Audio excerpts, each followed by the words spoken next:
राधे राधे। राधे राधे महाराज जी।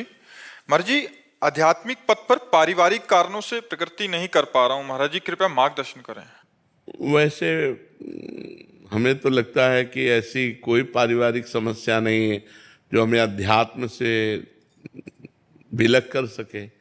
नाथ सकल संपदा तुम्हारी, मैं सेवक समेत सुतना। एक चौपाई में पूरा अध्यात्म भरा है। नाथ सकल संपदा तुम्हारी और मैं सेवक समेत सुतनारी। नाम जप करो, सब भगवान का मानो, सब भगवान की सेवा, भगवान को अर्पित कर दो। गृहस्थ में रहते हुए भगवत प्राप्ति हो जाएगी। हर कर्म भगवान को समर्पित करो। बच्चे में, पत्नी में, परिवार में, सब में जो बिजली है, जो पावर है, जिसके द्वारा हम देख सुन रहे हैं, बोल रहे हैं, वो भगवान है। सबके हृदय में भगवान। जड़ चेतन जग जीव जत, सकल राम में जानी। बंदों सबके पद कमल, सदा जोरी जुग पान। सब में भगवान। हमें लगता है कि गृहस्थी बाधक नहीं है, हमारी समझ बाधक है। देखो, तुम्हारी गृहस्थी में 8-10 लोग होंगे, 5 लोग होंगे। हमारी गृहस्थी में 500 लोग हैं। गृहस्थी का मतलब 5-7 लोग जहां मकान में रह रहे हो उसी को तो मानते हो गृहस्थी। भाई लड़का है, बिटिया है, पत्नी है, अमुक है, अमुक है। तो हमारे सब लड़के ही तो हैं जो शिष्य बने हैं। 500 हैं। 500 का एक साथ भोजन होता है और 500 के एक साथ सब खान पान विभाग रहना सबका। तो अगर हम भगवान का आश्रय लेकर और भगवत भाव से करें तो 500 लोग एक साथ रहते हुए भी हमारे विक्षेप का कारण नहीं है। और अगर हम भगवत भाव छोड़ दें तो पति पत्नी में नहीं बनती। एक बिटिया होती, एक लड़का होता, वो नहीं संभलता। और ये तो दूसरी जगह से पैदा हुए और दूसरी जगह आए हुए हैं। हमारा तो केवल गुरु शिष्य का संबंध है। माता पिता अपने बच्चे बच्ची को नहीं संभाल सकते, नहीं संभाल सकते। जवाब दे दे, अपनी बच्ची का मोबाइल रखवा के दिखा दो, वो रखना नहीं चाहेगी। अपने बच्चे से मोबाइल छीन के देखो, और यहाँ केवल मोबाइल उन्हीं के पास है जो दिनचर्या की सेवा में लगे हुए हैं। बका किसी के पास मोबाइल नहीं। किसी के कमरे में कोई भी आधुनिकता नहीं। एक चटाई और एक बिछौना, और भोजन पाओ और रात दिन भजन करो।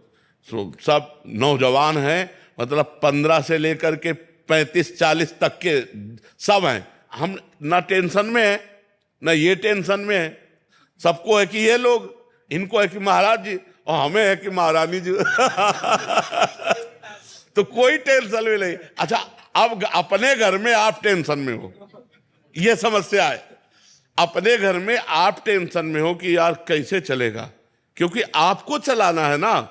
अगर यही बात आप एक चौपाई में पूरा उत्तर दे दिए थे कि नाथ सकल संपदा तुम्हारी, मैं सेवक समेत सुतलारी, अभी आनंद आ जाए कि जथा लाभ संतोष सदा काहो सो कुछ न चाहूंगो। जैसे प्रभु चाहो वैसे रखो, मैं आपका दास हूँ और ये सब आपका परिवार है। और मेहनत करके नमक रोटी खाओ, उसी में आनंद आने लगेगा। अभी भक्ति का रंग आ जाएगा।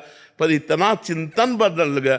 बेटी का ब्याह है तो इतना रुपया होना चाहिए, लड़के की पढ़ाई का इतना होना चाहिए, इसका इतना होना चाहिए। वो सब टेंशन भरे हो। छोड़ो टेंशन, भगवान के ऊपर छोड़ो। भगवान कहते हैं अनन्यस चिंतयन्तो माम ये जनाः पर्युपासते तेषां नित्याभियुक्तानां योगक्षेमं वहाम्यहम्।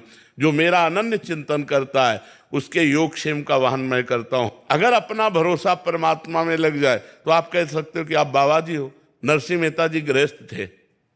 बेटी का भात भरने के लिए स्वयं जगदीश्वर भगवान गए। भरोसा है। इतना भात में लिखा गया था सामग्री कि वो आए ही ना, क्योंकि वो गरीब है, वो आए ही ना। तो उन्होंने पर्चा भगवान के आगे रख दिया और पहुंच गए। तो द्वारिकाधीश गाड़ियों से लद करके जितने पर्चे लिखे थे उससे अधिक, और यहां तक कि स्वर्ण वर्षा तक भगवान ने कर दी।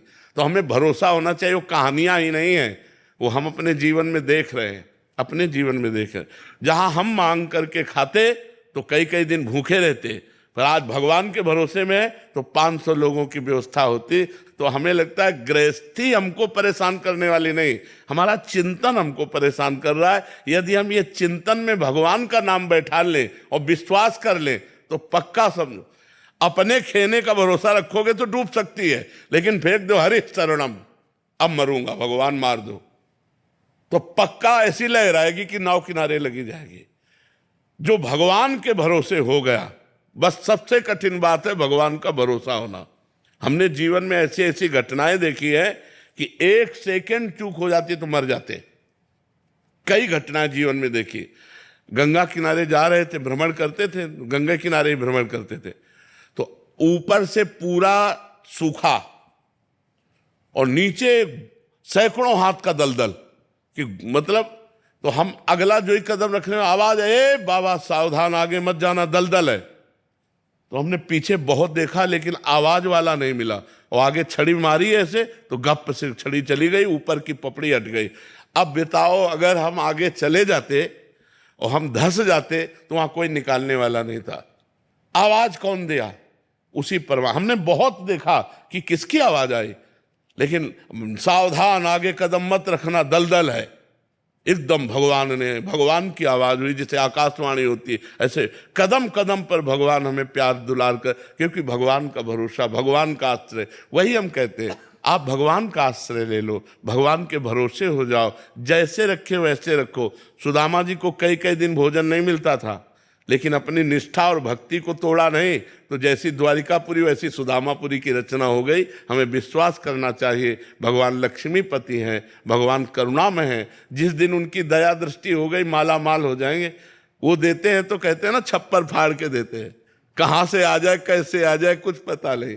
हमारे चलाए चल रही, हमारे चलाए तो जब हम मांगते थे तो हम भूखे भी रह जाते थे, कई कई दिन भूखे रहे। गंगा किनारे कौन भोजन दे जा करके, और गांव में हम गए नहीं गंगा किनारे, भिक्षावृत्ति यहीं ब्रजमंडल में की, नहीं आकाश वृत्ति से रहे। तो हम वही कहते हैं आप भगवान का भरोसा ले लो और नाम जप करो, परिवार को भगवान की सेवा समझो, तो वही भक्ति बन जाएगा, वही सेवा भक्ति बन जाएगी।